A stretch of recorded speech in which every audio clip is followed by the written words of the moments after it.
Bismillahirrahmanirrahim. Assalamualaikum warahmatullahi wabarakatuh.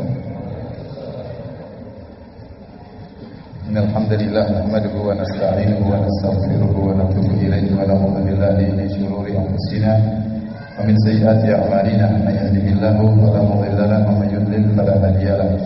Wa asyhadu an la ilaha illallah wahdahu la syarika lahu wa asyhadu anna Muhammadan 'abduhu wa rasuluhu la nabiyya ba'dahu. Ya ayyuhalladzina amanu taqullaha haqqa tuqatih wa la tamutunna illa wa antum muslimun. Fa inna asdaqal hadithi kitabullah wa khairal huda huda Muhammadin sallallahu alaihi wasallam. Syarrul umuri muhdatsatuha wa kullu muhdatsatin bid'ah wa kullu bid'atin dhalalah wa kullu dhalalatin finnar. Ikhwani fillah wa akhwati fiddin, azani Allah wa iyyakum. Alhamdulillah pada malam hari ini kita dipertemukan kembali oleh Allah Subhanahu wa taala dalam rangka mempelajari hadis-hadis Nabi sallallahu alaihi wasallam. Alhamdulillah kita sudah sampai pada bab ke-20, babun assalamu minal Islam. Bab bahwasanya salam itu bagian daripada Islam. Kita masih dalam Kitabul Iman, bab yang ke-20, bab assalamu minal Islam. Wa qala Ammar, salasun man jama'ahunna faqad jama'al iman. Kata Ammar, yaitu Ammar bin Yasir radhiyallahu ta'ala anhu, sahabat yang sangat mulia, yang termasuk dari para sahabat yang awal-awal masuk Islam, yang beliau ibunya dibunuh, yaitu Sumayyah dibunuh oleh Abu Jahal dan dia adalah wanita yang mati syahid pertama, yaitu ibunya Ammar, Sumayyah. Demikian juga ayahnya dibunuh, Yasir. Tatkala Nabi SAW melewati mereka sedang disiksa, keluarga Yasir, maka Nabi berkata, "Sabran ala Yasir fa inna maw'idakumul jannah." Sabarlah wahai keluarga Yasir, sungguhnya janji Allah bagi kalian adalah surga. Ammar bin Yasir berkata, 3 perkara barang siapa yang mengumpulkannya maka dia telah mengumpulkan iman. Al-insafu min nafsik, itu engkau adil terhadap dirimu. Wa badlus salami lil alam, menebarkan salam ke alam semesta, yaitu kepada manusia. Wal infaq minal iftar, berinfak meskipun dalam kondisi sulit, Hadirin dan hadirat yang dirahmati oleh Allah Subhanahu wa taala, bab ini dibawakan oleh Imam Al-Bukhari masih ingin menjelaskan bahwasanya amal soleh termasuk bagian dari iman. Dan telah kita jelaskan berulang-ulang, Imam Al-Bukhari membawakan banyak dalil untuk membantah orang-orang Murji'ah yang mengatakan bahwasanya amal bukan bagian daripada iman. Menurut mereka namanya iman itu cuma yang ada di hati.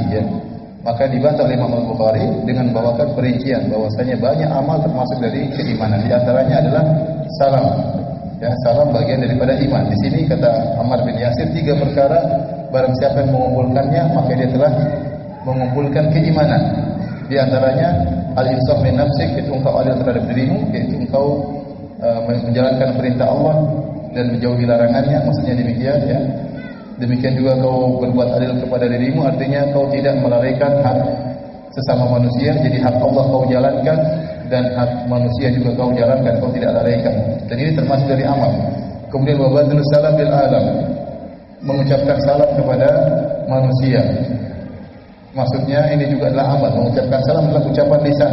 Wal infaq minal iftar, dan berinfak dalam kondisi sulit. 3 perkara ini adalah amal saleh dan menurut Ammar bin Yasir termasuk dari bagian keimanan. Kenapa dikatakan barang siapa yang mengumpulkannya maka dia telah mengumpulkan iman?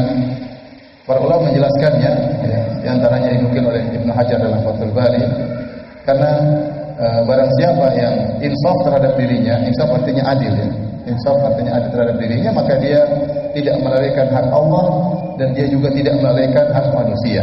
Dia tidak melalaikan hak Allah dan juga tidak melalaikan hak manusia. Bukan hanya memperhatikan hak Allah, melalaikan hak manusia, atau sebaliknya memperhatikan hak manusia lupa dengan hak Allah, tapi dia menjalankan dua-duanya. Maka orang ini pasti melakukan ketaatan dan menjauhi larangan. Yang kedua, orang yang suka menebarkan salam, berarti orang ini adalah orang yang tawadhu. Sebagaimana kata Ibnu Hajar, wa badlus salam yatadammanu makarimal akhlaq. Orang yang suka menebarkan salam ini mengandung sikap akhlak yang mulia darinya. Wa kemudian orang ini tawadhu dan dia tidak merendahkan orang lain. Karena kalau orang suka menebarkan salam berarti dia menghormati orang yang dia salami. Dia hormati, kemudian dia doakan, ya. Dan banyak orang tatkala melewati orang-orang yang miskin atau orang-orang yang rendahan, dia tidak mengucapkan salam karena tidak ada penghormatan. Ya, tidak ada penghormatan. Kalau ada orang dia mudah memberikan salam, kepada temannya dia beri salam, kepada supir dia beri salam, kepada tukang sapu dia beri salam, berarti orang ini tawadhu. Bahkan tukang sapu yang mungkin tidak dipedulikan oleh banyak orang, dia pedulikan, bahkan dia mengucapkan apa? Salam, ya. Ini menunjukkan tawadhu dan adamul ihtiqar, tidak merendahkan orang lain. Ini berarti hatinya bagus. Dan dengan salam akhirnya apa? Timbul at-ta'aluf wa tahabub. Ta'aluf artinya persatuan, wa tahabub itu saling mencintai. Kemudian kata Ibnu Hajar, wal infaqu minal iftar, ya, atau Ibnu Hajar menukil perkataan para ulama dalam Fathul Bari, wal infaq minal iftar yatadammanu ghayatul karam. Dan berinfak dalam kondisi sulit ini mengandung puncak kebaikan. Artinya orang ini sangat baik. Orang disebut dengan orang yang karim, itu orang suka membantu orang lain, ya, suka memberi bantuan kepada orang lain, suka bersedekah dan yang lainnya. Li'annahu idza anfaqa ma'al ihtiyaj kana ma'a tawassul aktsar infaqan. Karena kalau dia dalam kondisi butuh, dalam kondisi perlu, dia berinfak, apalagi kalau dia dalam kondisi lapang, dia akan lebih mudah lagi berinfak, ya. Oleh karenanya telah kita sebutkan dalam Al-Quran, Allah berfirman tentang ciri-ciri penghuni surga, uiddatul muttaqin, yang Allah siapkan surga bagi orang yang beriman, yang bertakwa. Kata Allah, alladzina yunfiquna fis sarra'i wad dharra, yaitu orang-orang yang berinfak dalam kondisi lapang dan dalam kondisi sulit. Maka saya nasihatkan pada diri saya dan juga pada hadirin dan hadirat, kita biasakan diri kita berinfak. Dalam kondisi sulit pun kita berinfak, meskipun mungkin lebih sedikit, ya. Tapi tidak mengapa, tetap kita berinfak. Dan memang otomatis kalau uang kita sedikit, infak kita lebih sedikit. Tapi jangan berhenti, tetap saja kita berinfak. Dan ini menunjukkan iman yang kuat, ya.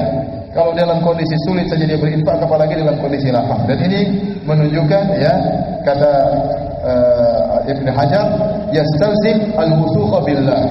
Dan ini menunjukkan seorang itu percaya kepada Allah. Wazuhda fid dunya wa qisar al-amal. Dan menunjukkan dia zuhud kepada dunia dan menunjukkan pendeknya angan-angannya, ya. Tapi kalau orang tidak mau berinfak, ya, berarti dia tidak zuhud kepada dunia dan angan-angannya tinggi, pengen ini, pengen ini. Maka mau infak nanti gimana? Mau beli ini, mau beli nggak bisa, mau beli mobil. Berarti angan-angannya apa? Panjang, ya. Ingin beli ini, ingin beli ini, ingin beli ini, akhirnya dia tidak berinfak. Adapun percaya kepada Allah, angan-angan pendek, zuhud kepada dunia, itulah perkara-perkara akhirat. Itulah, ya, inti dari perkara-perkara akhirat. Maka barang siapa yang mengumpulkan tiga perkara ini, maka dia telah mengumpulkan iman, kata Ammar bin Yasir radhiyallahu taala anhu, ya. Ini perkataan yang sangat indah, ya, dari Ammar bin Yasir, di seorang sahabat, sampai-sampai kata Ibnu Hajar, ya, mengatakan hal ini menguatkan bahwasanya perkataannya mirip dengan perkataan Nabi sallallahu alaihi wasallam, seperti perkataan Nabi yang utiya jawami'ul kalim, yang Nabi diberikan kata-kata yang sedikit tetapi maknanya dalam. Itu namanya, kata Nabi, utitu jawami'ul kalim, aku diberikan jawami'ul kalim. Jawami'ul kalim itu adalah kata-katanya sedikit tapi kandungannya dalam. Dan perkataan Ammar bin Yasir mirip seperti perkataan Nabi, singkat tapi maknanya dalam. Baik, kemudian Ibnu Hajar menyebutkan hadis. Beliau berkata, haddatsana Qutaibah qala haddatsana Laits an Yazid bin Abi Habib an Abil Khair an Abdullah bin Amr anna rajulan sa'ala Rasulullah sallallahu alaihi wasallam ayyul islami khair. Dari Abdullah bin Amr bin As radhiyallahu anhuma, bahwasanya ada seorang lelaki bertanya kepada Rasulullah, ayyul islami khair, Islam apa yang terbaik? Kata Nabi sallallahu alaihi wasallam, tut'imu ta'am wa taqra'us salam ala man arafta wa man lam ta'rif. Engkau memberi makan, kemudian engkau mengucapkan salam kepada orang yang kau kenal dan orang yang tidak kau kenal. Ini sudah pernah kita jelaskan. Di antara Islam yang terbaik adalah memberi makan kepada orang yang membutuhkan dan mengucapkan salam kepada orang yang kau kenal dan orang yang kau tidak kenal. Sudah kita jelaskan, nanti bisa dilihat kembali, ya, penjelasannya. Para hadirin dan hadirat yang dirahmati oleh Allah Subhanahu wa taala, ini juga dalil menguatkan bahwasanya salam adalah bagian daripada iman. Salam adalah perbuatan amal dan amal adalah bagian dari iman, berbeda dengan pendapat orang-orang Murji'ah yang mengatakan amal bukan bagian daripada iman. Baik.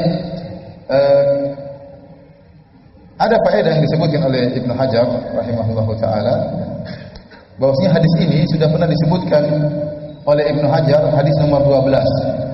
Sekarang diulangi lagi hadis nomor 28.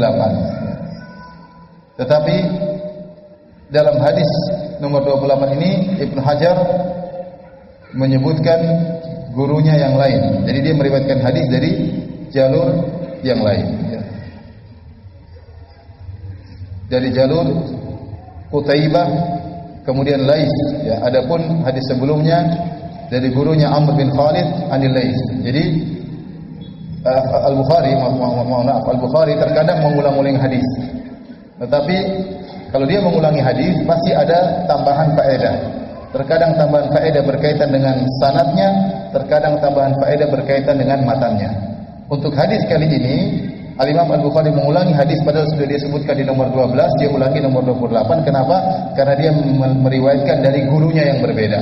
Kalau hadis nomor 12 diriwayatkan dari Amr bin Khalid, adapun hadis ini diriwayatkan dari Qutaibah anil Lais. Sehingga dengan dua jalur memperkuat hadis ini ya. Ada faedah secara sanad ya. Kata Ibnu Hajar, secara umum tidak mungkin Imam Al-Bukhari mengulangi hadis kecuali ada faedah. Beliau tidak hanya mengulang-ulang hadis tanpa ada faedah, pasti ada faedah. Meskipun matanya persis, tapi terkadang ada faedah berkaitan dengan sanad atau berkaitan dengan matan. Baik, kita lanjutkan bab ke-21. Bab kufranil ashir wa kufrin duna kufrin atau kufrun duna kufrin. Bab tentang kufur kepada suami dan kufur namun bukan kufur akbar. Kufrun duna kufrin maksudnya kufur asghar. Kufrun duna kufrin maksudnya kufur asghar. Ya.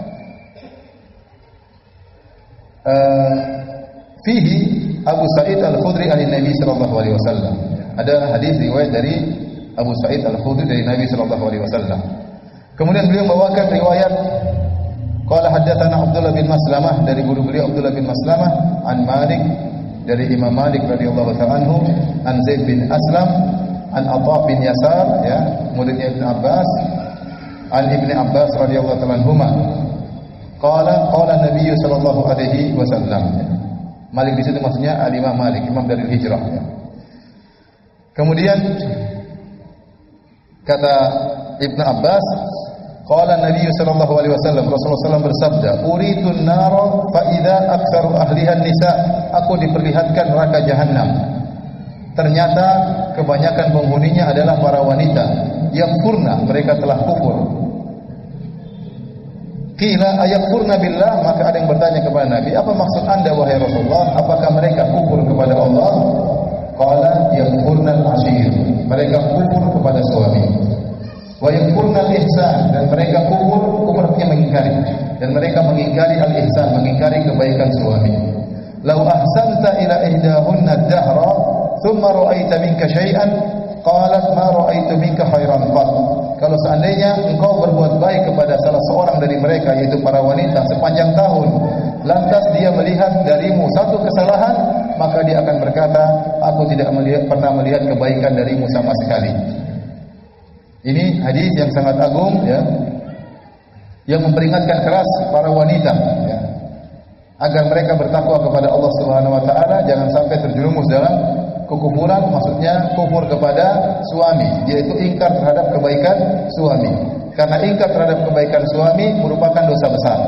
Makanya Nabi jelaskan bahwasanya penyebab para wanita banyak masuk dalam neraka jahanam adalah ingkar kepada suami.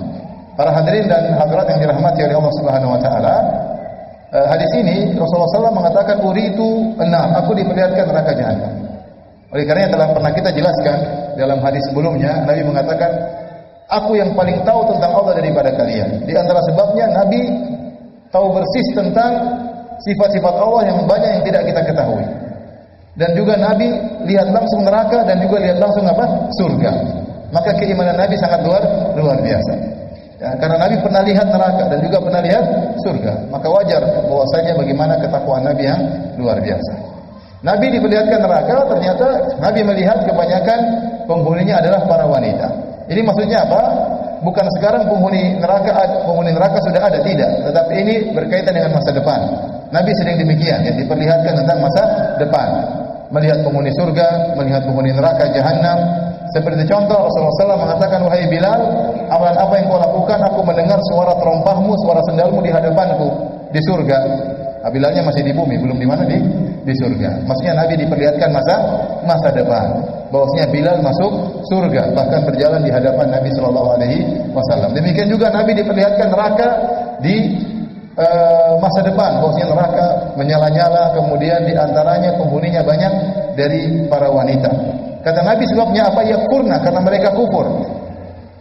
Lantas ada yang bertanya, yakfurna billah, apakah mereka kufur kepada Allah? Dan ini dalil bahwasanya kalau ada guru menyampaikan sesuatu kurang jelas, maka boleh bagi sang murid untuk bertanya, memperjelas apa maksudnya. Karena tatkala Nabi mengatakan mereka kufur, maka secara zahir disangkakan maksudnya kufur yang keluar dari Islam. Kufur yang keluar dari Islam, kufur akbar, tetapi Nabi jelaskan kufur di situ bukanlah kufrun akbar, tetapi kufur asghar. Kufur asghar itu kafir kecil yang tidak mengeluarkan seorang dari Islam. Jadi dalam istilah syariat ada namanya kufur akbar, kufur asghar. Ada nifak akbar, nifak asghar. Ada kefasikan akbar, ada kefasikan asghar. Fusuk akbar, fusuk asghar. Yang akbar ini adalah mengeluarkan orang dari Islam. Nifak akbar mengeluarkan seorang dari Islam. Kemunafikan yang dalam hatinya ingkar kepada Allah, tidak beriman kepada Nabi. Nifak asghar tidak mengeluarkan seorang dari Islam, seperti suka berdosa, berjanji tidak ditepati, ya. Kalau berkata berdosa, kemudian diberi amanah tidak dipenuhi, ya, berkhianat dan yang lainnya, ya. Demikian juga kufur, ada yang kufur akbar, ada kufur asghar. Ada beberapa perkara yang Nabi namakan dengan kekufuran, tetapi kekufuran tersebut bukanlah kufur akbar. Contoh, dalam hadis Rasulullah SAW berkata, la tarji'u ba'di kuffaran yadribu ba'dukum riqaba ba'd. Dalam hadis kata Nabi, janganlah kalian kembali setelahku menjadi orang-orang kafir, sebagian kalian membunuh sebagian yang lain. Ini dalil bahwasanya membunuh saudara adalah kekufuran, tetapi kekufuran ini bukan kufur akbar. Nabi namakan dengan apa? Kufur. Kata Nabi, la tarji'u ba'di kuffaran yadribu ba'dukum riqaba ba'd. Janganlah sebagian kalian setelah aku meninggal lantas kembali menjadi kufur. Sebagian kalian memotong leher sebagian yang lain, artinya membunuh sebagian yang lain. Kufur di sini maksudnya bukan kufur akbar, karena membunuh orang lain itu bukan kekafiran. Tapi adalah kufur apa? Asghar. Tetapi tatkala dinamakan dengan kufur, berarti ini bahaya. Berarti ini dosa besar. Makanya dalam hadis kata Rasulullah SAW, sibabul muslim fusukun wa qitaluhu kufrun. Memaki muslim yang lain adalah kefasikan dan memeranginya adalah kekufuran. Berarti membunuh kaum muslimin yang lain berarti kekufuran, berarti dosa besar. Ya, dalam hadis kata Nabi sallallahu alaihi wasallam, la zawalu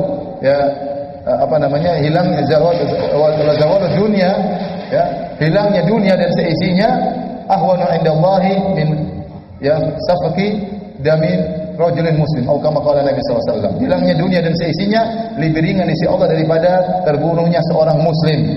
Ya, karena seorang muslim ini dia salat, dia mengucapkan la ilaha illallah, dia beribadah kepada Allah, dia pun dunia tidak ngapa-ngapain. Maka dunia hilang dan seisinya lebih ringan bagi Allah daripada terbunuhnya seorang muslim tanpa hak, ya. Rasulullah SAW mengatakan la yazalu al-muslim fi fushatin min dinihi ma lam yusib daman haraman. Senantiasa seorang muslim dalam kelapangan dalam agamanya selama dia tidak menumpahkan darah yang haram. Berarti kalau dia menumpahkan darah yang haram, dia dalam kesempitan. Ini menunjukkan membunuh itu dosa besar, maka dinamakan dengan kufur, tetapi bukan kufur akbar, kufur asghar. Contoh lagi, Rasulullah SAW bersabda, ayyuma abdin abaqa min mawalihi faqad kafara hatta yarji'a. Dia telah kafir sampai dia kembali kepada tuannya. Ini sudah tidak ada di zaman sekarang karena tidak ada lagi budak, ya. Tuan-tuan juga sudah tidak ada. Budak-budak juga sudah tidak ada. Di Indonesia, di Arab Saudi juga sudah tidak ada. Saya nggak tahu di negara lain. Tapi ini menunjukkan budak harus taat kepada tuannya. Kalau dia kabur, maka dikatakan kufur. Dia telah terjerumus dalam dosa besar. Demikian juga orang yang mengatakan wa amma man qala mutirna bi nawi kadza fadzaka kafirun bi mu'minun bil kaukab. Kata Nabi sallallahu alaihi wasallam, adapun orang yang mengatakan kami dapat hujan karena bintang ini, kata Nabi, maka orang ini telah kafir kepadaku dan telah beriman kepada bintang. Kenapa? Karena ini kesyirikan, maka dinamakan oleh Nabi dengan apa? Kekufuran. Ya, demikian juga dalam hadis Rasulullah SAW mengatakan baina syirki wal kufri tarkus salat. Antara kesyirikan dan kekufuran adalah meninggalkan salat. Nabi menamakan meninggalkan salat dengan kesyirikan dan kekufuran. Berarti menunjukkan meninggalkan salat adalah dosa besar. Ya. Contoh lagi seperti firman Allah Subhanahu wa taala, "Wa man lam yahkum bima anzalallahu fa ulaika humul kafirun." Barang siapa yang tidak berhukum dengan hukum Allah, maka mereka adalah orang-orang yang kafir. Ibnu Abbas radhiyallahu ta'ala anhuma menafsirkan ayat ini dan mengatakan, "Laisal kufru alladhi tadhhabuna ilaihi." Ini bukan kekufuran yang kalian persangkakan. Innama huwa kufrun duna kufrin. Ini adalah kufur kecil. Kufur apa? Asghar. Jadi seorang berhukum dengan hukum selain Allah, hukum asalnya adalah kufur kecil, kecuali dia meyakini bahwasanya hukum dia bisa menyaingi hukum Allah, apalagi meyakini hukum dia lebih baik daripada hukum Allah, maka ini kafir. Ya, maka ini kafir. Adapun kalau dia tidak meyakini demikian, maka ini adalah kufur kecil. Namun tatkala dinamakan dengan kufur, berarti dosa besar, berbahaya, terancam dengan neraka jahanam. Karena tidak semua maksiat dinamakan kufur. Saya ulangi, tidak semua maksiat dinamakan apa? Kufur. Tatkala ada kemaksiatan dinamakan dengan kekufuran, berarti ini dosanya dosa besar. Di antara maksiat yang dinamakan dengan kekufuran adalah mengingkari kebaikan suami. Sayang yang hadir bapak-bapak ya. Kalau ibu-ibu bisa kita bantah habis-habisan. Ibu-ibu cuma sedikit, tapi tidak apa-apa. Sedikit kita habisi aja. Maaf ibu-ibu ya. Jadi ini peringatan keras kepada ibu-ibu. Sampai dalam riwayat Nabi sallallahu alaihi wasallam sengaja setelah khutbah Id, Rasulullah SAW maju berjalan bersama Bilal menuju barisan para wanita. Kemudian Nabi berkata, "Ya ma'syaran nisa tasaddaqna fa inna kunna atharahat bi jahannam." Wahai para wanita sekalian, bersedekahlah. Karena sesungguhnya kalian adalah penghuni neraka jahanam yang paling banyak. Ada yang bertanya, "Lima ya Rasulullah, kok bisa?" Lianna kunna takfurna al-ashir wa tukthirna al-la'nah. Karena kalian suka banyak mengingkari kebaikan suami dan kalian suka mengumpat. Akhirnya para wanita dan sahabat segera melepaskan emas-emas mereka, anting-anting mereka bersedekah pada waktu itu. Karena di antara hal yang bisa menyelamatkan mereka adalah bersedekah. Kebanyakan wanita atau sebagian wanita ya pelit pengen beli ini, beli emas, beli macam-macam untuk dia hiasi dirinya. Dia lupa bahwasanya hiasan tersebut tidak bermanfaat kalau dia masuk neraka jahanam. Kecantikannya tidak bermanfaat kalau dia masuk neraka jahanam. Kalau dia kufur kepada suami atau dia banyak mengumpat, maka ini sebab utama membuat dia masuk dalam neraka jahanam. Kenapa? Karena hak suami adalah hak terbesar bagi wanita. Bahkan sebagian ulama mengatakan kalau wanita sudah menikah, maka hak suami lebih besar daripada hak kedua orang tuanya dalam hal urusan rumah tangga. Contoh, misalnya ayah dan ibunya ingin dia tinggal di kota ini, sementara suaminya harus kerja di luar kota dan minta istrinya ikut, maka pada saat itu dia harus lebih taat kepada suaminya daripada ayah dan ibunya. Kayak ini berkaitan dengan rumah tangga. Makanya Nabi SAW mengatakan, "Lau kuntu amiran ahadan an yasjuda li ghairillah la amartul mar'ata an tasjuda li zawjiha." Kalau saya boleh memerintahkan seorang sujud kepada selain Allah, maka saya perintahkan wanita sujud kepada suaminya. Kenapa? Li'idhami haqqihi 'alaiha. Karena begitu besar hak suami terhadap istrinya. Oleh karenanya, tatkala hak ini dilanggar, dinamakan oleh Nabi dengan kekufuran. Dinamakan oleh Nabi dengan apa? Kekufuran. Dan Ibnu Hajar berkata, perhatikan ini. Fa idza kafaratil mar'atu haqqa zawjiha wa qad balagha min haqqihi 'alayha hadhihi al-ghayah kana dzalika dalilan 'ala tahawuniha bi haqqillah. Jadi kata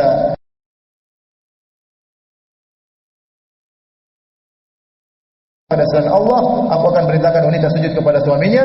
Di sini Rasulullah menyebutkan Allah dan suami. Kata beliau, faqarana haqqaz zawj 'ala zawjah bi haqqillah. Ini berkata Ibnu Hajar. Maka Nabi menggandengkan hak suami dengan hak Allah.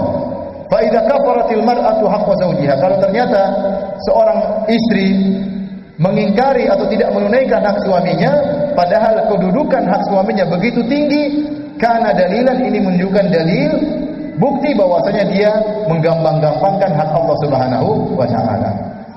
Seakan-akan Ibnu Hajar mengatakan bahwasanya kalau Anda ingin mengambil barometer tentang kesolehan seorang wanita, lihat daripada bagaimana dia menjalankan hak suaminya. Saya katakan percuma seorang wanita kemudian hafal Quran, rajin sholat malam, kemudian rajin sholat duha, tapi sama suami kurang ajar. Ya, percuma. Kenapa? Karena hak yang paling utama adalah hak terhadap hak suaminya sangat besar. Bahkan kalau boleh nyuruh sujud kepada suaminya, Nabi akan suruh sujud kepada suaminya. Maka kata Ibnu Hajar, kalau dia ternyata tidak menunaikan hak suaminya, ini dalil bahwasanya dia pasti meremehkan hak Allah Subhanahu wa taala. Oleh karenanya, falidzalika utliqa 'alaiha al-kufru. Oleh karenanya dikatakan dengan kekufuran karena dosanya dosa besar. Karena dosanya adalah dosa besar. Baik, hadirin dan hadirat yang dirahmati oleh Allah Subhanahu wa taala,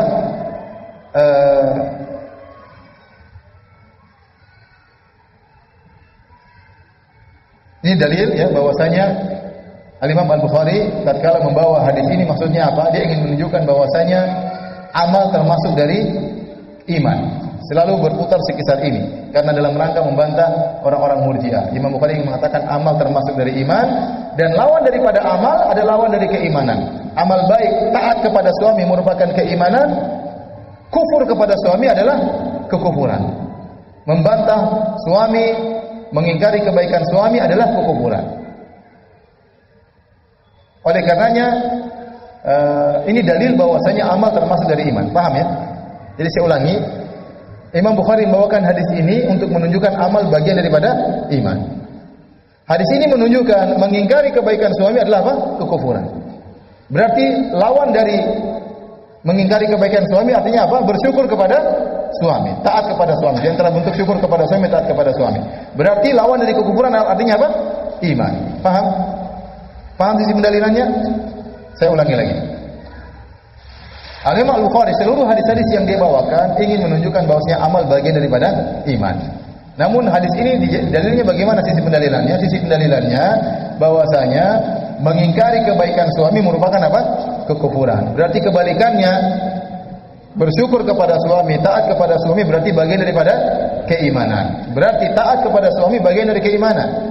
Ini dalil kepada para wanita bahwasanya semakin mereka taat kepada suami, semakin mereka bersyukur kepada suami, tingkat iman mereka semakin tinggi. Dan mereka semakin membangkang suami, semakin kufur kepada suami, maka imannya semakin rendah. Dan sebab utama masukkan mereka dalam neraka jahanam adalah mengingkari kebaikan suami. Oleh karena Nabi contohkan. Dan kata Allah Subhanahu wa taala, "Wa ma yantiqu 'anil hawa." Nabi tidak berucap dari hawa nafsunya. Kita beriman dengan apa yang diucapkan oleh Nabi. Apa kata Nabi? "Lau ahsanta ila ihdahunna dahra." Kalau engkau berbuat baik kepada salah seorang dari wanita, salah seorang dari istri kalian, ya, setahun penuh, tsumma ra'at minka syai'an, kemudian dia melihat engkau melakukan satu kesalahan, laqalat, maka dia akan berkata, "Ma ra'aitu minka khairan qat." Aku tidak pernah melihat kebaikanmu dari sama sekali darimu. Ini sering wanita seperti itu ya. Kalau suaminya sudah salah, dia lupa dengan kebaikan-kebaikan suaminya. Ya. Yang diingat kesalahannya. Ya. Makanya saya sering sampaikan, wanita itu punya hafalan yang kuat. Ya. Jadi kalau kita salah, kamu pernah begini, waktu itu juga kamu pernah begini, kamu juga pernah, masya Allah, hafalannya kuat. Hafalan kesalahan-kesalahan apa? Suaminya. Ini nggak boleh seperti itu. Ya. Kita lupa, istri pernah gini, kita lupa ya, karena kita banyak urusan ya. Mikir utang lah, mikir apalah, mikir macam-macam ya. Mikir poligami. Istri, ini perkataan Nabi. Jadi kalau sudah melihat kesalahan suami, tentunya tidak seluruh istri, tidak semua wanita. Nabi berbicara tentang kebanyakan wanita. Ya, ya kecuali wanita soleha tidak demikian. Namun banyak wanita yang demikian. Kalau sudah melihat kesalahan suaminya satu, dia lupakan kebaikan yang lain. Dia mengatakan, kamu selalu mendahulukan orang tuamu daripada saya. Kamu tidak pernah sayang sama saya. Padahal orang tuanya apa yang dibelikan? Cuma sedikit. Sementara dia dibelikan emas, dibelikan gelang kaki, gelang tangan, ya gelang telinga, gelang hidung, semuanya dibelikan sama dia. Ibunya dibelikan apa? Enggak dibelikan apa? Sedikit, mungkin gelang satu aja. Istri dibelikan mobil, tapi kalau sudah marah, kamu selalu mendahulukan ibumu daripada saya misalnya ya. Kemudian juga misalnya seorang wanita marah-marah, mungkin suaminya lagi marah, kemudian dia marah balik, dia mengatakan kamu memang tidak pernah cinta kepada saya. Ini yang perkataan tidak pernah ini langsung masuk neraka ini. Karena melupakan kebaikan suami. Kamu tidak pernah cinta sama saya. Gimana tidak pernah cinta? Anak kita sudah 7. Dari mana datang anak-anak itu semua? Memang tanpa cinta datang sendirinya. Ini dari 1 sampai 7 semuanya karena cinta. Makanya muncul 7 orang anak. Terus bilang tidak pernah cinta, gimana ceritanya? Jadi hati-hati ibu-ibu, kalau marah boleh marah, tapi jangan menggunakan kata-kata umum. Kamu tidak pernah sama sekali. Ini bahaya. Ini langsung masuk neraka, langsung nyemplung neraka jahanam. Ya. Seperti kata Nabi, kalau dia melihat kesalahan suaminya satu saja, dia berkata, "Ma ra'aitu minka khairan qat." Aku tidak pernah melihat kebaikanmu sama sekali. Ya ini namanya melupakan kebaikan suami. Inilah dosa besar yang menyebabkan wanita masuk dalam neraka jahanam. Bahkan kebanyakan wanita masuk neraka gara-gara ini. Gara-gara ini. Enggak tahu suaminya setengah mati kerja ke kantor, diomelin bos ya. Kemudian diomelin pelanggan misalnya, dibawa terik matahari sampai hitam legam. Kemudian pulang diomelin suami, diomelin istri, ya. Subhanallah. Jadi seorang istri bertakwa kepada Allah Subhanahu wa taala, ya, jangan lupa dengan kebaikan suami.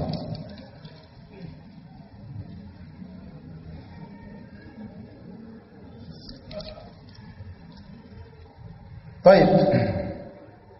Hadirin dan hadirat yang dirahmati oleh Allah Subhanahu wa taala, kita lanjutkan hadis berikutnya, ya. Sebelumnya Al-Imam Ibnu Hajar rahimahullah menyebutkan hadis ini juga, hadis tentang bahwanya wanita banyak masuk neraka jahanam karena kufur kepada kebaikan suami. Ini sering juga diulang-ulang oleh Al-Imam Al-Bukhari dalam sahihnya. Ya, sering diulang-ulang. Dan Ibnu Hajar, terkadang Imam Bukhari di antara cara dia, ada hadis panjang dia potong awalnya, kemudian dia jadikan satu hadis. Kemudian dia ulangi lagi sanadnya, dia potong tengah-tengah. Terkadang dia potong bagian akhir. Sebagian orang yang tidak paham menyangka ini 3 hadis. Padahal satu hadis yang dipotong-potong oleh siapa? Al-Imam Al-Bukhari. Al-Imam Al-Bukhari memandang ini diperbolehkan selama seorang paham tentang maksud dan tujuan hadis ini. Jadi Imam Bukhari sering memotong hadis, satu hadis ini dipotong jadi 3, satu hadis dipotong jadi 4, jadi 3, jadi 2. Kemudian dia bawa potongannya seakan-akan satu hadis, seakan-akan 3 hadis, padahal itu satu hadis. Oleh karenanya Al-Imam Ibnu Hajar mengatakan, setelah saya teliti, ternyata hadis-hadis Sahih Bukhari jumlahnya tanpa pengulangan berjumlah 1513 hadis. 1513 hadis, inilah jumlah hadis-hadis dalam Sahih Bukhari tanpa pengulangan. Dan di antara buku yang bagus dan maksudnya adalah bukunya Syekh Sa'ad Asy-Syafri. Syekh Sa'ad Asy-Syafri yang pernah ngisi di sini kan, sekarang menjadi anggota kibar ulama, menjadi penasihat raja ya. Dan juga anggota kibar ulama, dan kemarin juga yang khutbah di mana, di waktu haji di Masjid Namirah ya. Biasanya mufti yang berkhutbah, namun tahun kemarin yang berkhutbah atau haji kemarin yang berkhutbah adalah Syekh Sa'ad Asy-Syafri. Dia punya buku tentang Mukhtasar Sahih Al-Bukhari. Mukhtasar Sahih Al-Bukhari, dia tidak mengulang-ulangi hadisnya. Dia kumpulkan setiap hadis, dia tuliskan hadis ini di bab ini, di bab ini, di bab ini, di bab ini. Kata Ibnu Hajar, jumlah hadis-hadis Sahih Bukhari cuma 1513 hadis. Seharusnya kalau kita mau hafal bisa. Seharusnya, tapi kita seharusnya nggak bisa. 1513 hadis ya. 1 tahun 365 hadis. Kalau kita hafal satu hari satu hadis, berarti berapa hadis? 5 tahun ya. 5 tahun baru selesai ngapal Sahih Bukhari. Kalau satu hari satu hadis ya. Karena Al-Hafidz Ibnu Hajar membantah, sebagian ulama memandang bahwasanya Sahih Bukhari jumlahnya 4000, dan ini yang sering saya baca waktu saya belajar ulumul hadis, disebutkan Sahih Bukhari kalau diulang-ulang jumlahnya 7000. Kalau tanpa pengulangan jumlahnya 4000. Kata Ibnu Hajar, ini kesalahan. Ini timbul kesalahan ini karena menyangka hadis yang dipotong-potong oleh Imam Bukhari adalah hadis yang berbeda-beda. Ternyata satu hadis dibagi 3. Setelah saya teliti, ternyata jumlah Sahih Bukhari, hadis-hadis Sahih Bukhari tanpa pengulangan 1513 hadis ya. Subhanallah, kita kalau mendengar cerita tentang para ulama, Imam Ahmad menghafal 1 juta hadis, luar biasa ya. 1 juta sudah, maksudnya dengan berbagai macam jalan-jalannya. Imam Bukhari mengatakan, saya hafal 100 hadis sahih dan 200 hadis dhaif ya. Antum ya, berapa hadis? 5 hadis dhaif semua. Utlubul ilm walau bisin ya. Nuntutlah ilmu meskipun sampai negeri Cina. Hadis dhaif, hadis palsu. Apa yang kedua? Ikhtilafu ummati rahmah. Ikhtilaf umat ini apa? Rahmat. Hadis palsu lagi.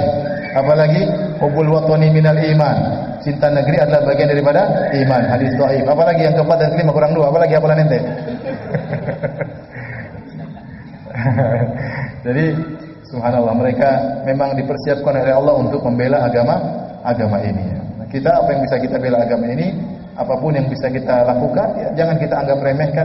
Masalah surga, masalah Allah, masalah pahala, masalah Allah. Yang penting kita berusaha apa yang bisa kita sumbangsikan bagi agama ini. Baik. Kita lanjutkan para hadirin dan hadirat yang dirahmati Allah Subhanahu wa taala, bab ke-22. Babun al-ma'asi min amril jahiliyah wa la yukaffaru sahibuha birtikabiha illa bisyirk. Bab nomor 22, bahwasanya maksiat-maksiat merupakan maksiat-maksiat yang dari perkara jahiliyah, ya, dan pelakunya tidak dikafirkan gara-gara maksiat tersebut kalau melakukan maksiat tersebut, kecuali dikafirkan kalau melakukan kesyirikan. Jadi Imam Bukhari sekarang membantah orang-orang Khawarij yang mengatakan pelaku dosa besar kafir, pelaku dosa besar kafir, ya. Imam Bukhari membantah bahwasanya orang-orang kalau melakukan kemaksiatan selama tidak melakukan kesyirikan atau kekufuran, maka tidak bisa dikafirkan. Ini sudah kita bahas pada pertemuan-pertemuan yang lalu. Saya carikan hadisnya, ya. Kalau tidak salah hadis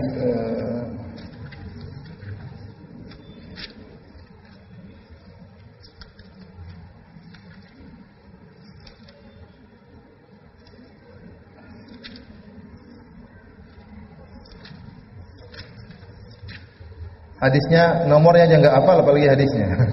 Hadis nomor 18, ya, hadis nomor 18 yaitu hadis Ubadah bin Samit.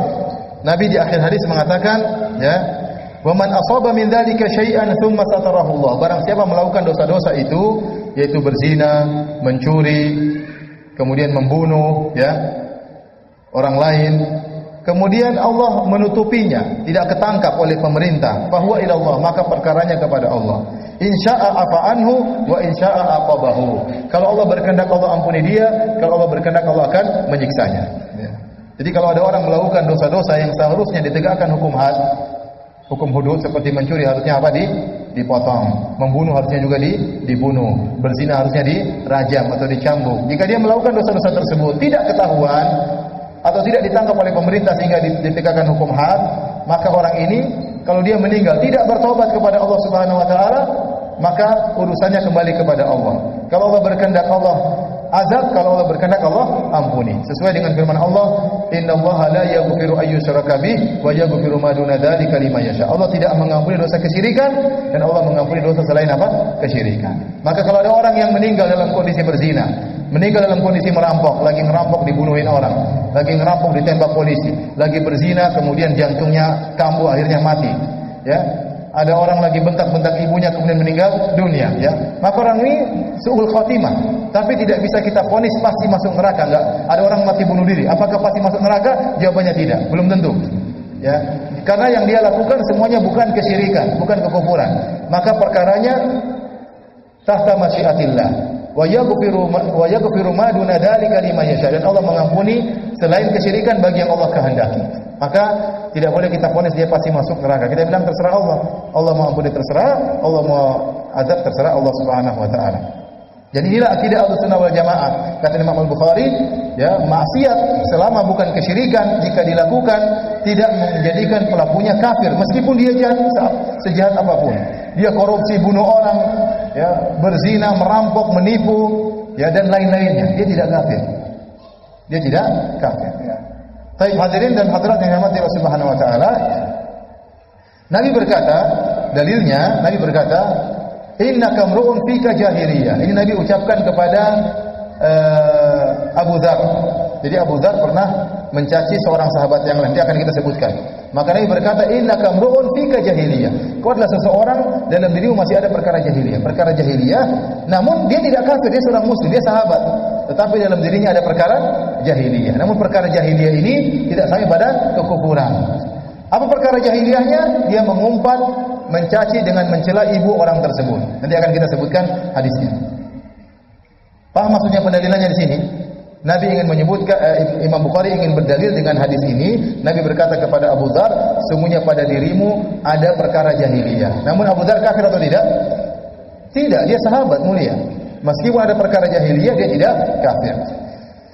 Dalil yang lain firman Allah Subhanahu wa taala kata Imam Al-Bukhari, "Innallaha la yaghfiru an yushraka bih wa yaghfiru ma duna dzalika liman yasha." Allah tidak mengampuni dosa kesyirikan dan Allah mengampuni dosa selain kesyirikan. Ya. Apa yang dimaksud dengan syirik di sini? Ya. Sebagian ulama di antaranya Ibnu Hajar berpendapat yang dimaksud dengan syirik di sini adalah kekufuran. Adalah apa? Kekufuran. Dan kekufuran itu lebih umum. Kekufuran bisa dengan kesyirikan, bisa dengan selain kesyirikan. Contoh kekufuran adalah misalnya membunuh Nabi. Membunuh Nabi kufur atau tidak? Kufur. Membunuh Nabi adalah kekufuran. Meskipun pelakunya mungkin tidak syirik. Contoh, seorang tidak mengakui kenabian Nabi Muhammad SAW, maka dia kufur meskipun dia tidak berbuat syirik. Contoh orang-orang Yahudi, ada orang Yahudi tidak berbuat kesyirikan, tetapi dia mengingkari kekufuran atau dia mengkufuri kenabian Nabi Muhammad SAW. Maka orang ini tetap dikatakan kafir. Ya, kenapa? Karena dia tidak beriman kepada Nabi Muhammad SAW meskipun dia tidak syirik. Contoh seorang menghalalkan LGBT, menghalalkan perzinahan, maka orang ini kafir meskipun dia tidak berbuat apa? Kesyirikan. Jadi kekufuran lebih umum. Ya. Makanya Ibnu Hajar mengatakan syirik di sini maksudnya umum. Innallaha la yaghfiru asyraka bi, artinya Allah tidak mengampuni kekufuran, tetapi Allah mengampuni dosa-dosa selain kekufuran. Adapun selain maksiat-maksiat selain dari kekufuran dan kesyirikan, maka itu tidak menjadikan seorang kafir. Tahta masyiatillah, di bawah kehendak Allah. Kalau Allah berkehendak Allah ampuni, kalau Allah berkehendak Allah azab. Di antara dalil bahwasanya kemaksiatan selain syirik bukan merupakan kekufuran, firman Allah, "Wa in ta'ifatani minal mu'minina qatatalu fa aslihu bainahuma." Dalam surat Al-Hujurat. Kata Allah, dan jika ada dua kelompok dari kaum mukminin yang saling berperang, fa aslihu bainahuma, maka damaikanlah di antara keduanya. Fasammahum al-mu'minin, maka Allah menamakan dua kelompok yang sedang berperang sebagai orang-orang mukmin. Paham? Padahal membunuh orang mukmin lain kufur atau bukan? Kekufuran, tapi kufur asghar. Tadi kita sudah bilang, sibabul mu'min fusuqun wa qitaluhu kufrun. Mencela orang mukmin adalah kefasikan, membunuh orang mukmin yang adalah kekufuran, tapi kekufurannya kufur apa? Asghar. Di sini Allah sebutkan dua kelompok sedang bertempur berperang, Allah namakan mereka berdua dengan orang-orang beriman. Paham? Tetap dinamakan oleh Allah dengan orang beriman meskipun mereka saling bunuh-bunuhan. Baik, hadirin dan hadirat yang dirahmati oleh Allah Subhanahu wa taala. Kita lanjutkan hadis nomor 30. Hadis nomor 30. Kata Imam Al-Bukhari rahimahullahu taala, qala haddatsana Abdurrahman bin Mubarak قال حدثنا حماد بن زيد قال حدثنا أيوب ويونس عن الحسن عن الأحنف بن قيس قال ذهبت لأنصر هذا الرجل. Kata Al-Ahnaf bin Qais, sungguhnya aku pergi untuk menolong lelaki ini. Disebutkan dalam riwayat yang lain dia ingin menolong Ali bin Abi Thalib dalam perang Jamal melawan Muawiyah radhiyallahu taala anhu. Terjadi perang fitnah di antara Ali bin Abi Thalib dengan Muawiyah. Maka dia berkata, saya ingin menolong Ali bin Abi Thalib. Falaqiyani Abu Bakr. Ya. Maka Abu Bakar bertemu denganku. Kemudian dia berkata, "Aina turid? Kemana kau hendak pergi?" Al-Ahnaf bin Qais ini bukan sahabat, tapi dia apa?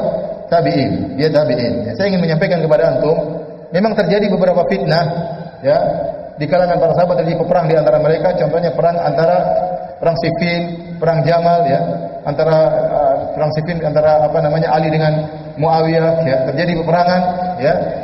Tetapi peperangan tersebut diikuti oleh segelintir sahabat. Sampai ada kalau tidak salah Sya'bi, saya lupa ulama mengatakan sahabat yang mengikuti dalam peperangan tersebut tidak lebih dari 30 orang. Tidak lebih dari 30 orang. Hanya segelintir kecil, sementara sahabat ribuan. Sementara sahabat jumlahnya apa? Ribuan. Kebanyakan mereka menghindarkan, menjauhkan diri mereka dari peperangan tersebut. Sementara orang-orang Syiah ingin menggambarkan, lihat sahabat saling bunuh-bunuhan. Tidak, yang ikut perang cuma sedikit, tidak banyak. Kebanyakan mereka menjauh dari peperangan.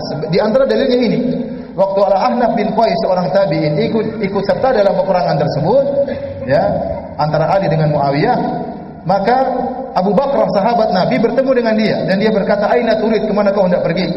"Ansuru hadzal rajul." Saya ingin menolong Ali bin Abi Thalib. Qala irji, pulanglah engkau. Fa inni sami'tu Rasulullah sallallahu alaihi wasallam yaqul, sungguhnya aku mendengar Rasulullah SAW bersabda, "Idzal taqal muslimani bisayfayhima." Kalau dua orang muslim bertemu, masing-masing sudah bawa pedang, fal qatil wal maqtul finnar, maka yang membunuh dan terbunuh sama-sama di neraka. Faqultu ya Rasulullah, kata Abu Bakar, wahai Rasulullah, hadzal qatil, yang membunuh jelas masuk neraka. Fama balul maqtul, kenapa yang terbunuh juga masuk neraka? Kata Nabi, innahu kana harisan ala qatli sahibihi. Dia tadi juga ingin bunuh saudaranya, tapi dia sudah kedahuluan dibunuh. Baik, kita lanjutkan insyaallah ya. Habis salat Isya kita lanjutkan hadis ini dan syarahnya insyaallah taala. Alhamdulillahi ala ihsani wa syukru lahu ala taufiqihi wa amtinani wa asyhadu an la ilaha illallah wahdahu la syarika lahu ta'ziman li sya'ni wa asyhadu anna Muhammadan abduhu wa rasuluhu ja'a ridwani. Allahumma shalli alaihi wa ala alihi wa ashabihi wa ikhwanihi. Hadirin dan hadirat yang dirahmati oleh Allah Subhanahu wa taala, kita lanjutkan pembahasan kita ya. Jadi kita sampaikan tadi bahwasanya terjadi fitnah di kalangan para sahabat, saya ceritakan secara singkat, terjadi peperangan antara Ali bin Abi Thalib radhiyallahu anhu dengan Muawiyah. Sederhana, jadi Utsman bin Affan terbunuh dan dengan cara orang-orang berkumpul kemudian berdemo di rumahnya, akhirnya menerobos rumahnya, akhirnya dibunuhlah Utsman bin Affan radhiyallahu ta'ala dan bunuh banyak orang beramai-ramai. Maka darah Utsman yang bertanggung jawab adalah walinya, dan walinya adalah Muawiyah radhiyallahu ta'ala anhu. Muawiyah yang berhak untuk menuntut pembunuh-pembunuh tersebut untuk ditangkap. Begitu Utsman meninggal dunia, maka kekhalifahan berpindah kepada sahabat yang mulia Ali bin Abi Thalib radhiyallahu ta'ala anhu. Maka timbullah perbedaan ijtihad. Muawiyah berada di Syam, sudah menjadi gubernur sejak zaman Utsman bin Affan. Maka Muawiyah menuntut Ali bin Abi Thalib untuk menangkapi para pembunuh-pembunuh tersebut karena dia yang berhak memegang darahnya siapa? Utsman. Ali bin Abi Thalib punya ijtihad lain. Dia memandang bahwasanya kondisi negara belum stabil. Kondisi negara belum stabil. Kalau ditangkapin pembunuh-pembunuh tersebut, maka semakin kacau negara tersebut. Maksud Ali bin Abi Thalib, tunggu kondisi tenang baru akan ditangkapi satu persatu. Kenapa? Karena yang melakukan pembunuhan banyak orang, beramai-ramai dan berbagai macam kabilah-kabilah. Dan ini kalau ditangkapi seluruhnya maka berbahaya bagi stabilitas negara. Maka timbullah ya perbedaan di antara dua sudut pandang antara Ali bin Abi Thalib dengan Muawiyah radhiyallahu taala anhu, sehingga akhirnya mereka bertemu dalam rangka untuk berunding.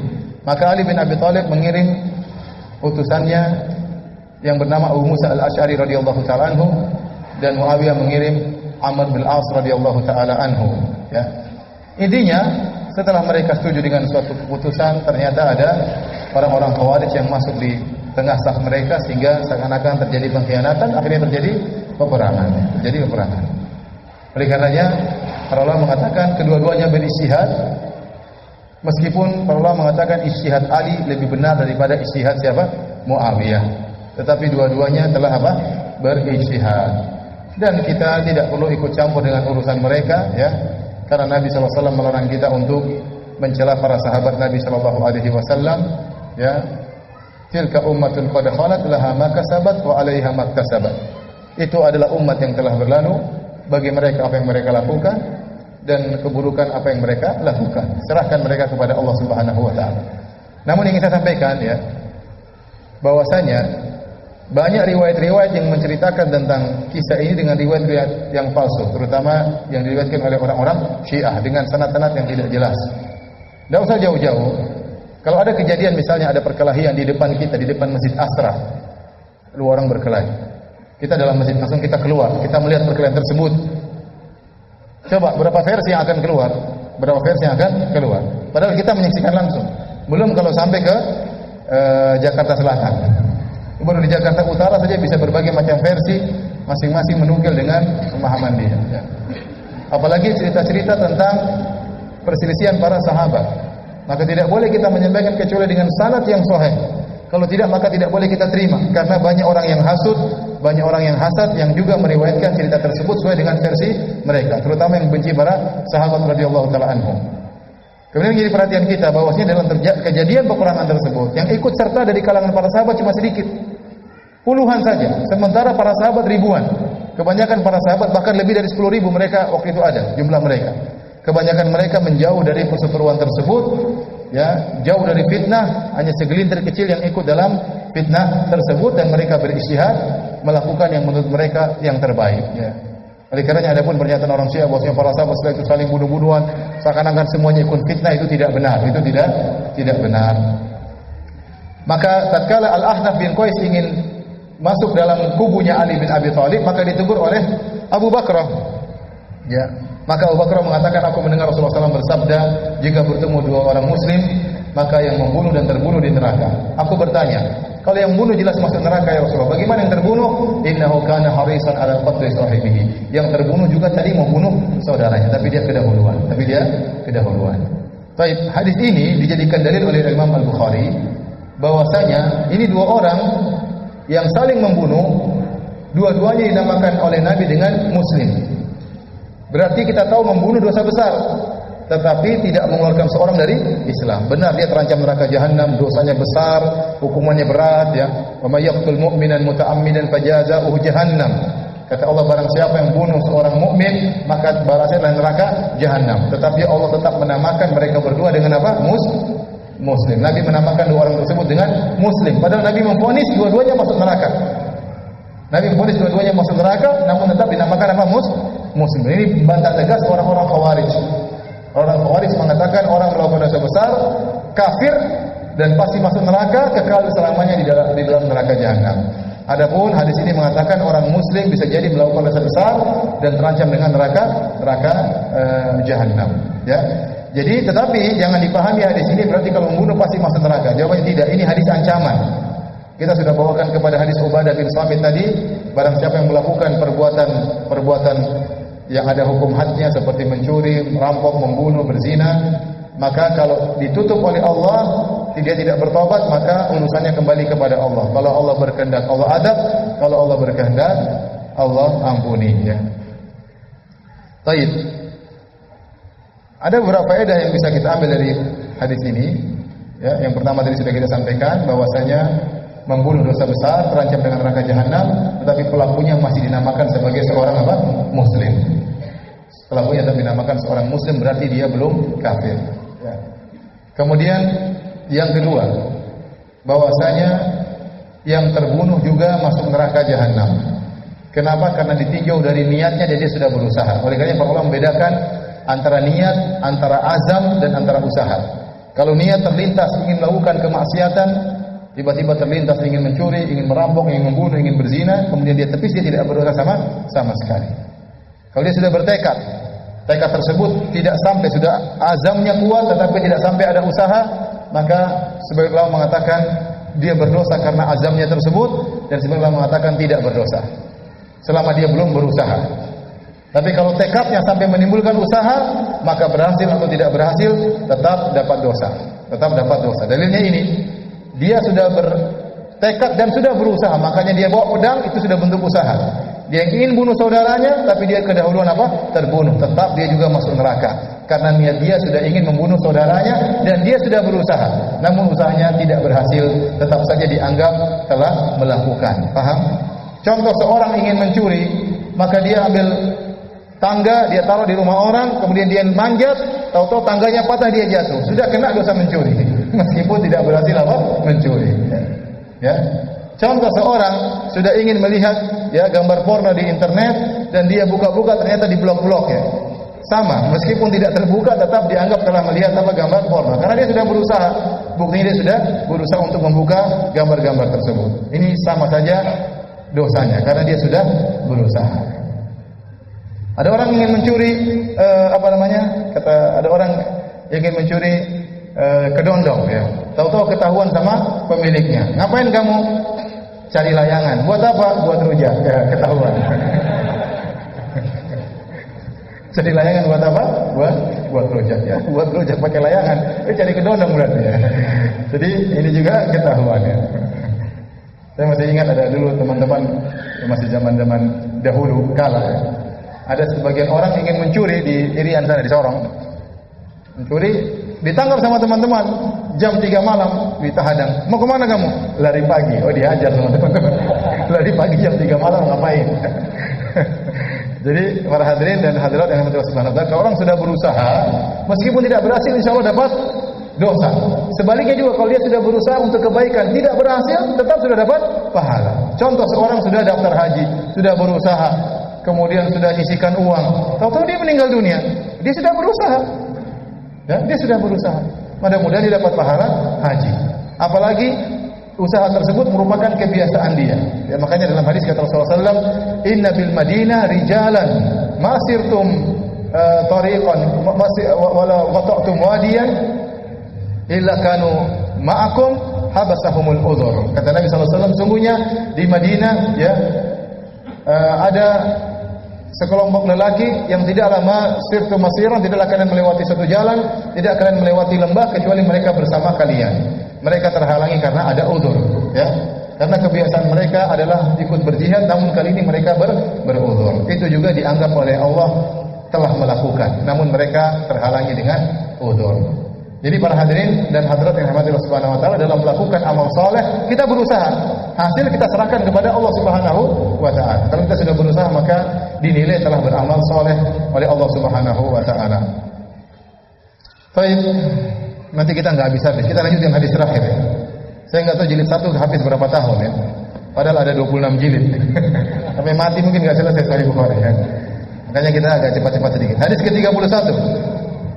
Kata Imam Al-Bukhari, qala haddatsana Sulaiman bin Harb, qala haddatsana Syu'bah an Wasil an al-Ma'rur qala laqitu Abu Dzar bizabdah birrabadah. Aku kata Al-Ma'rur, aku bertemu dengan Abu Dzar di suatu tempat namanya Rabadah. Wa alaihi hullatun wa ala gulamihi hullatun. Namun ada pemandangan yang aneh, yaitu kata Al-Ma'rur, aku melihat Abu Dzar memakai hulla. Hulla itu pakaian yang indah. Ada yang mengatakan hulla itu pakaian yang baru. Ada yang mengatakan hulla itu harus 2 pasang atas dan bawah, modelnya sama, itu namanya hulla. Tidak dikatakan hulla kecuali dua pasang pakaian atas bawah misalnya. Ternyata budaknya juga pakai pakaian yang sama. Budaknya pakai pakaian ini tidak kebiasaan. Biasanya bos pakaiannya lain dengan anak buah. Bos tidak sama pakaiannya dengan supir. Majikan tidak sama dengan pembantu. Ini secara umum. Tetapi Abu Dzar bajunya sama dengan budaknya sama. Fasa'altu an dzalik, maka aku bertanya, kok bisa demikian? Abu Dzar cerita, ini sababtu rajulan fa'ayyartuhu bi ummihi. Aku pernah mencela seorang lelaki, maka aku mencelanya dengan mencela ibunya. Faqala lin Nabi sallallahu alaihi wasallam, maka Nabi berkata kepadaku, ya Abu Dzar, wahai Abu Dzar, a'ayyartahu bi ummihi. Apakah engkau mencelanya dengan mencela ibunya? Innaka mru'un fika jahiliyah. Sungguh pada dirimu ada perbuatan jahiliyah. Ikhwanukum khawalukum ja'alahumullahu tahta aydikum. Sungguhnya saudara-saudara kalian itu budak-budak kalian adalah pembantu-pembantu kalian. Allah jadikan mereka di bawah kekuasaan kalian. Faman kana akhuhu tahta yadihi. Barang siapa yang saudaranya menjadi pembantunya, falyut'imhu mimma ya'kul. Maka berilah makan sesuai dengan apa yang dia makan. Wal yulbishu mimma yalbas. Maka berikanlah dia pakaian sesuai dengan yang dia pakai. Wala tukallifuhum ma yaghlibuhum. Dan jangan dibebani dengan sesuatu yang tidak mereka bisa lakukan. Fa in kallaftumuhum fa'inuhum. Kalau kalian bebani mereka, maka bantulah mereka. Jadi Abu Dzar ya pernah melakukan kesalahan dan disebutkan dalam sebagian riwayat yang diejek oleh Abu Dzar adalah Bilal radhiyallahu taala anhu. Namun riwayat tersebut munqati', terputus kata Ibnu Hajar rahimahullahu taala. Namun saya bacakan riwayatnya. Ya, kata Nabi, asyatamta Bilalan wa ayyartahu bisawda'i ummihi, bisawadi ummihi. Apakah kau mencela Bilal dengan mencela ibunya karena ibunya hitam? Jadi Abu Dzar berkata, ya benas sauda, wahai putra wanita yang hitam. Ya, maka Nabi tegur, kenapa kau mencela dengan mencela ibunya? Qala na'am, iya saya mencelanya. Maka Nabi berkata, ma kuntu ahsabu annahu baqiya fi sadrika ya min umuril jahiliyah. Aku tidak menduga, ternyata masih ada sisa kejahiliahan dalam dadamu. Syai'un wahai Abu Dzar. Fa'alqa Abu Dzar nafsahu bil ardi, maka Abu Dzar melemparkan dirinya di tanah. Thumma wada'a khaddahu 'ala turab, kemudian dia meletakkan pipinya di tanah. Wa qala wallahi la arfa'u khaddi, dan dia berkata demi Allah, aku tidak akan mengangkat pipiku ya minat turab dari tanah hatta yata'a Bilalun khaddi, sampai Bilal menginjak pipiku biqadamihi dengan kakinya. Fa wati'a khaddahu, maka Bilal pun menginjak pipi Abu Dzar. Jadi Abu Dzar merasa bersalah dan dia tidak merasa bertobat kecuali setelah diinjak oleh Bilal ya. Maka kemudian Nabi menasihati ya, kalaupun kalian punya budak ya, padahal Bilal sudah merdeka, Bilal sudah merdeka. Nabi mengajarkan kalau kau punya budak, semuanya budak-budak kalian adalah khawalukum, adalah saudara-saudara kalian. Ini budak ya, apalagi bukan budak, hanya sekedar supir, hanya sekedar pekerja. Maka mereka adalah saudara kita. Ikhwanukum, khawalukum, budak-budak kalian adalah saudara-saudara kalian, pembantu-pembantu kalian. Ja'alahumullahu tahta aydihim, Allah menjadikan kalian menguasai mereka. Ya, barang siapa yang saudaranya menjadi pembantunya atau menjadi budaknya, maka berilah makan dengan apa yang dia makan. Maka seorang berusaha, kalau dia punya supir, kalau dia lagi makan, ya, kalau memang bisa diajak makan bareng di restoran sama dia, itu yang terbaik. Itu sunnah Nabi sallallahu alaihi wasallam, diajarkan oleh Nabi sallallahu alaihi wasallam. Kalau dia ajak pembantunya makan ya bersama dia ya. Ya, makan juga dari restoran ya, yang dia makan, suruh dia pesan sendiri. Jangan antum bawa ke restoran, antum pilihkan tempe goreng, sambal goreng. Ya, suruh dia pilih sendiri. Dia juga tahu diri, masa dia mau pilih kambing guling, itu enggak mungkin. Ya, tapi jangan juga ente pilihkan, biar dia pilih sendiri ya. Biar dia pilih sendiri. Ini menunjukkan kita menjalankan ya sunnah Nabi SAW karena mereka saudara-saudara kita. Ya, kebetulan Allah menjadikan kita berkuasa menguasai mereka, mereka dapat gaji dari kita, tapi itu semua karunia Allah Subhanahu wa taala. Maka Nabi mengatakan, berilah makan dari apa yang kalian makan dan berilah pakaian dari apa yang mereka pakai. Maka diterapkan oleh Abu Dzar, makanya Abu Dzar waktu datang dengan budaknya, dia pakaikan baju yang dia pakai. Dan ini pemandangan yang aneh, ya. Masa majikan pakai baju yang sama dengan supirnya, ya. Ya. Oleh karenanya kalau antum jadi bos, kalau enggak ya enggak apa-apa ya. Kalau jadi bos punya anak buah, tolong layani mereka dengan baik ya. Kalau antum pergi ke luar negeri, jangan lupa belikan baju buat mereka. Kalau antum pergi kemana-mana, jangan lupa beli oleh-oleh buat mereka ya. Insyaallah niat kita kata Allah Subhanahu wa taala, mereka juga akan melayani dengan baik. Baik. Adapun kalimat sababtu, aku mencelanya. Sababtu diambil dari kalimat sab dengan tasdid ya sabku. Ada tasdidnya. Maknanya adalah al-qata, yaitu memutuskan ya.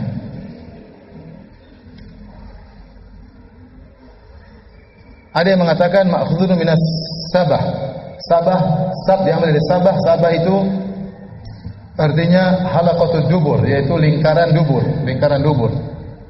Dinamakan perkataan yang buruk dengan sab ya, karena maksudnya adalah memutuskan orang yang dicela supaya dia terputus, akhirnya dia terpojokkan, terhinakan, atau maksudnya adalah membongkar aibnya, seakan-akan membongkar karena sab itu maknanya lingkaran dubur, sehingga perkataan yang buruk disamakan dengan lingkaran dubur karena seorang tatkala mengucapkan kata-kata yang buruk ingin membongkar aib orang yang dia cela, dan ini adalah pekerjaan atau perbuatan yang merupakan kefasikan. Kata Nabi, sibabul muslim fusuqun, mencela seorang muslim adalah kefasikan. Baik, hadirin dan hadirat yang dirahmati Allah Subhanahu wa taala, sampai di sini saja kajian kita. Insyaallah kita lanjutkan Selasa depan bab ke-23. Hari ini dapat berapa hadis? 27, 29 ya 28 ya. 28 29 30 31 ya. 4 hadis ya. Lumayan 4 hadis ya. Baik, ada yang bertanya, saya persilakan.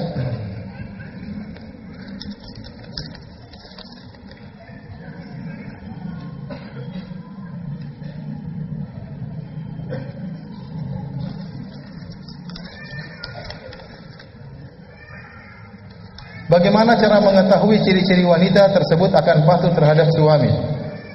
Ini masalah gaib ya. Benar, kita menjalankan wasiat Nabi, kalau ingin mencari istri maka pilihlah sesuai dengan kriteria. Di antara yang pertama wanita tersebut soleha. Bagaimana tahu dia soleha? Tanya teman-teman, suruh adik perempuan cek, suruh kakak perempuan cek. Tanya teman-temannya kalau bergaul bagaimana, angkuh atau tidak, pemarah atau tidak, akan diketahui dengan dari teman-temannya. Ya. Cek tidak jadi masalah. Ya. Ternyata soleha, tidak suka marah-marah, nurut.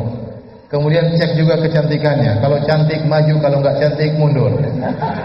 Kalau nggak suka jangan nekat ya. Kalau nggak suka jangan nekat. Karena kalau ente nggak suka ente nekat, ente mendolimi dia. Ya. Kalau ente tidak suka, ente suka tampar, ente suka marah, pelit dan macam-macam. Kenapa nggak cinta? Ya. Ya, bisa jadi cinta datang belakangan, bisa jadi nggak datang, repot. Jadi lihat dulu, sunnah melihat kalau suka maju. Ya. Kemudian yang ketiga misalnya berusaha cari yang gadis, ya.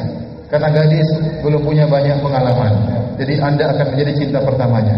Tapi kalau sudah pernah pacaran, sudah pernah menikah, mungkin anda adalah cinta yang ketujuh. Ya. Jadi lain kalau kita cinta pertamanya dengan cinta yang ketujuh. Ya.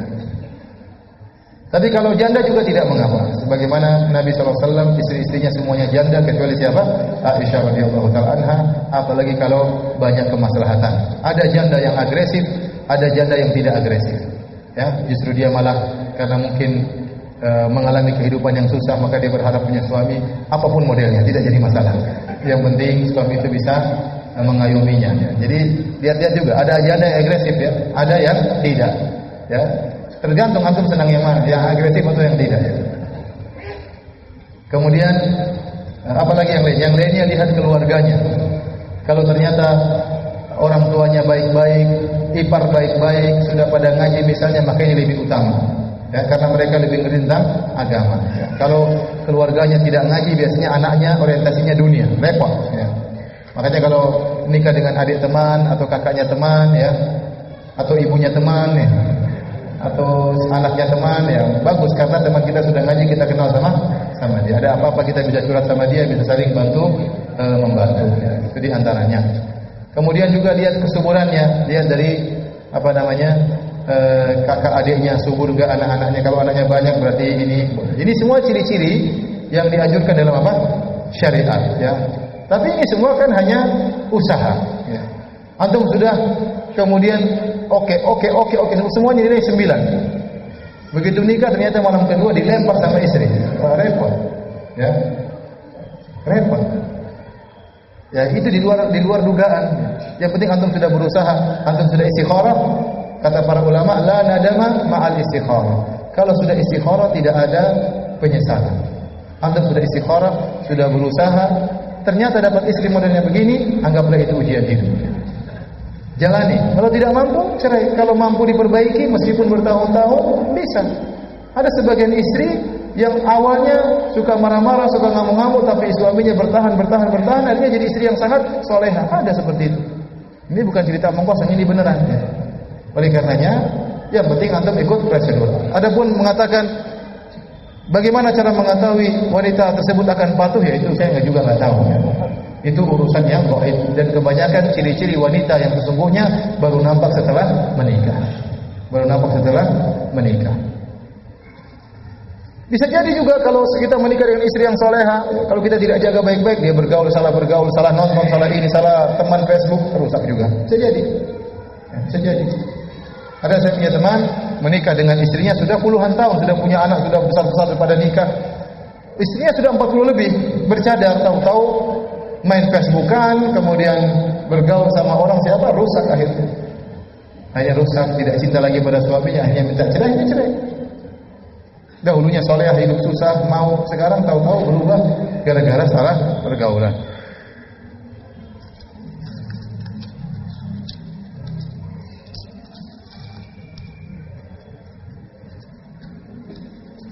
Ustaz, bagaimana cara membedakan hadis yang sahih dan dhaif? Bagi orang awam agak sulit. Orang awam nggak bisa ya. Maka tinggal tanya saja sama ustaz atau baca di buku-buku ulama. Nanti ulama ada yang nulis hadis dhaif atau hadis sahih. Kalau orang awam nggak bisa tahu.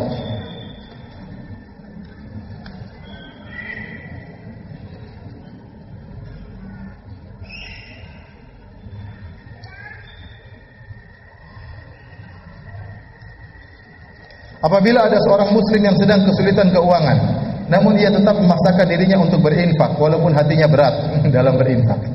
karena ia mengejar faedah-faedah bersedekah yang dijanjikan seperti hadis Ammar bin Yasir tadi.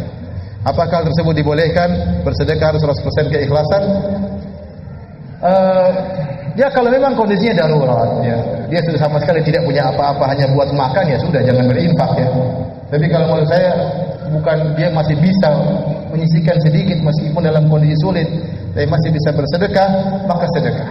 Ya. Tapi kalau benar-benar tidak ada uang, cuma 10.000 buat makan sama anak istri, infak 5.000, dia makan, istri nggak makan, repot, jangan. Ya sudah, infak sama istri, infak sama istri. Anggap saja itu infak bagi keluarga. Ya.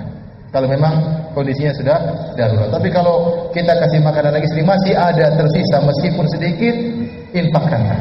Infakkanlah.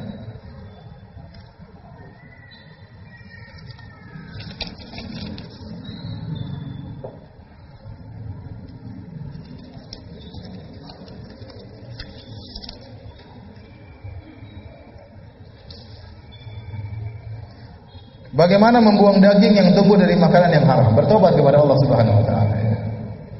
Kullu lahmin nabata an suhtin fannaru aula bi. Setiap daging yang tumbuh dari yang haram maka neraka lebih utama untuk menyentuhnya. Maka bertobat kepada Allah Subhanahu wa taala, biasakan makan yang halal, maka insyaallah diampuni oleh Allah Subhanahu wa taala.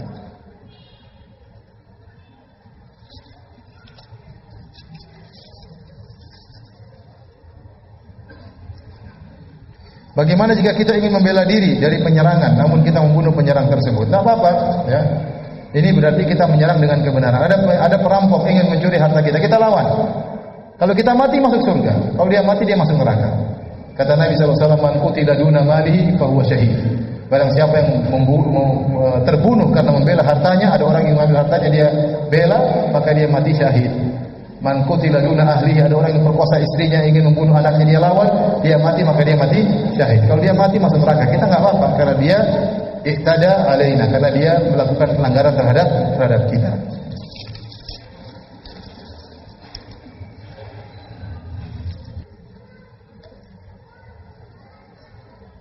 Bagaimana cara berzikir Nabi? Apakah menggunakan ruas-ruas jari atau menggunakan jari?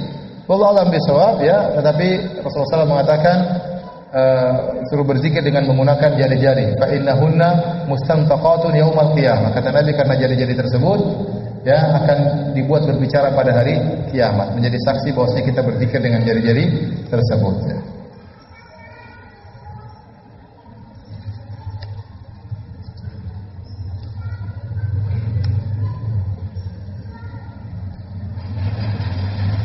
Bagaimana menjawab syubhat orang yang mengatakan bahwa Mufti Mekah Syekh Zaini Dahlan menyesatkan dakwah Syekh Abdul Wahab? Dia juga dibantah oleh yang lainnya. Ya, apakah semua tuduhan kita terima? Ya. Dia tuduhannya apa? Ya, dia juga dibantah sama judulnya apa itu? Sianatul insan min waswasati Dahlan. Menjaga manusia dari waswasnya Dahlan, ya. Dibantah juga sama orang, ya. Tinggal kita baca keduanya, ya. Yang benar, tidak semua orang dituduh maka kemudian tuduhan itu benar, ya. Bukankah orang-orang Wahabi dituduh dengan tuduhan yang tidak benar? Dituduh bahwasanya mereka mengkafirkan kaum muslimin, dituduh mereka menghalalkan darah kaum muslimin, membantai kaum muslimin. Mana benar? Itu omong kosong, ya, omong kosong, ya. Adapun kalau mengatakan Syekh Abdul Wahab dituduh, ya ada orang menuduh, ya banyak juga yang dituduh. Kalau setiap orang menuduh kita benarkan, ya habislah para ulama. Ibnu Taimiyah dituduh dengan tuduhan yang tidak. Imam Syafi'i dituduh dengan tuduhan yang tidak. Imam Ahmad dituduh dengan tuduhan yang tidak. Imam Abu Hanifah dituduh dengan tidak. Kalau setiap orang menuduh kemudian kita benarkan, habislah ulama di dunia ini. Ya. Lihat tuduhannya apa, buktinya apa. Ada yang membantah, ada yang bela, itu biasa. Kalau mengatakan Mufti Mekah mengatakan sesat, apakah RT benarkan? Berarti RT ikut menuduh menyesatkan Syekh Muhammad bin Abdul Wahab. Bertanggung jawab Anda pada hari kiamat kelak. Anda tidak berterima kasih kepada Syekh Muhammad bin Abdul Wahab dengan dakwah dia berilah negara Arab Saudi, alhamdulillah, yang sampai sekarang satu-satunya negara yang menegakkan syariat Islam, ya. Ya alhamdulillah, pelayanan luar biasa, membantu di sana sini, ya. Itu di antara buah dari dakwanya Syekh Muhammad bin Abdul Wahab rahimahullahu taala. Kalau Anda mengatakan dia sesat, silakan, itu hak Anda. Nanti Anda akan bertanggung jawab berhadapan ini pada hari kiamat. Adapun dalilnya, karena ini mengatakan sesat, adiknya mengatakan sesat. Terus kalau kakak saya bilang saya sesat, kemudian saya jadi sesat. Bapak saya bilang saya sesat, jadi sesat. Paman saya bilang saya sesat, jadi sesat. Abu Lahab mengatakan Muhammad sallallahu alaihi wasallam sesat, kemudian kita mengatakan Muhammad sesat. Ya. Tidak bisa demikian. Itu namanya bukan dalil. Ya. Sebenarnya provokator seperti itu.